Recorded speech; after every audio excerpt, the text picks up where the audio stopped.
In this segment, we're going to talk about needles and accessories. Your machine comes with an assortment of presser feet and other essential accessories. You get a buttonhole foot for sewing buttonholes, a satin stitch foot for dense satin stitches and other decorative stitches, a zipper foot for inserting zippers.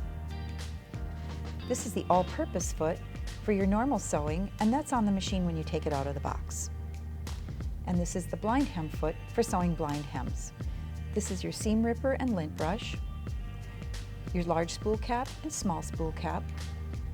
This is your auxiliary spool pin, and you would put that at the top of the machine when you want to sew with threads in a vertical position, and when you use the auxiliary spool pin, you'll also use the spool pin felt. This is your screwdriver, and these are 4 Singer Class 15 transparent bobbins. One is in the bobbin holder when you take the machine out of the box. Let's take a closer look at your all-purpose foot. You may have noticed that there's this what looks like a little black button at the side, and that's called your lock and place button, and that helps us when we want to do things like sew over thick seams, for example when you're hemming jeans.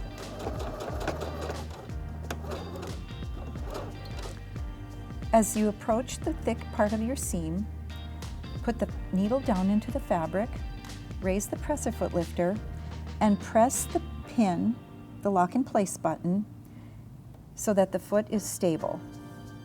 Lower the presser foot lifter. Keep your finger on it momentarily as you sew over the thick seam, and then you can release it once you're across the seam.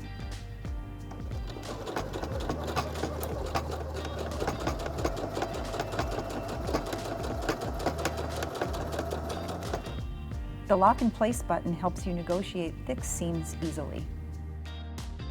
It's important to use the right needle for the fabric you're sewing.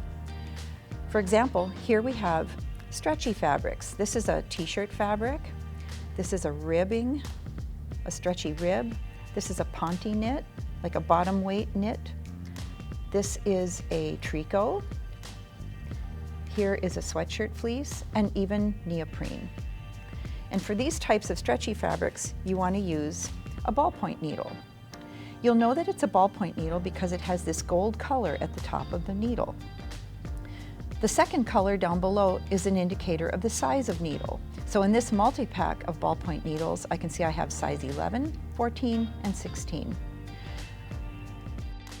The smaller number is the lighter weight needle, and you would use those for more like a tricot. The 14 is a medium weight for like your t-shirt fabrics, and the 16 is a heavier weight for maybe like your neoprenes or sweatshirt fleece. Here are some examples of non-stretch fabric. Here I have a wool, a bottom weight cotton, a quilting cotton, cashmere, and rayon. And for these types of fabrics, you're going to want to use a universal needle.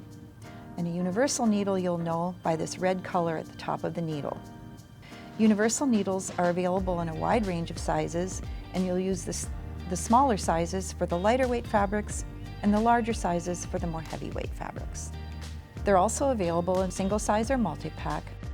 For fabrics like chambray, denim, and canvas, you can use denim needles.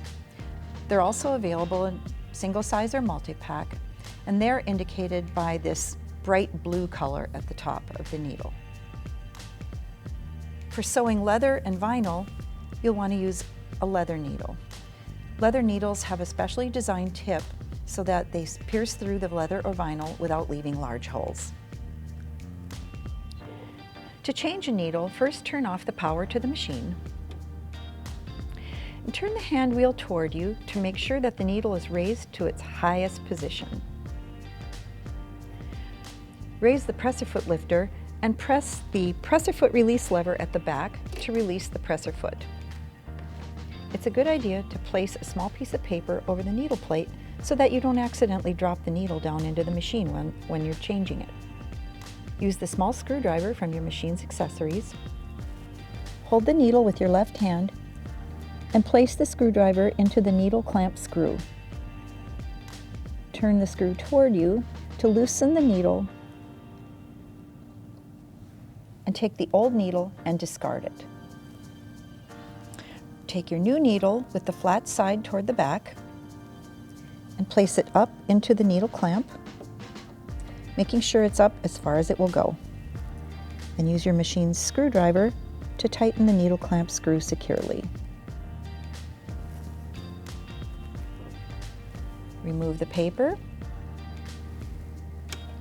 reattach the presser foot, and turn on the power to the machine to thread the machine and resume sewing. It's recommended that you change your needle every 6 to 8 hours of sewing time. Now that we've talked about needles, let's talk about accessories. This is your machine's removable storage compartment, and this front part of it tilts forward, and this is where you can actually store the accessories that come with your machine. Keep some handy and right at your fingertips.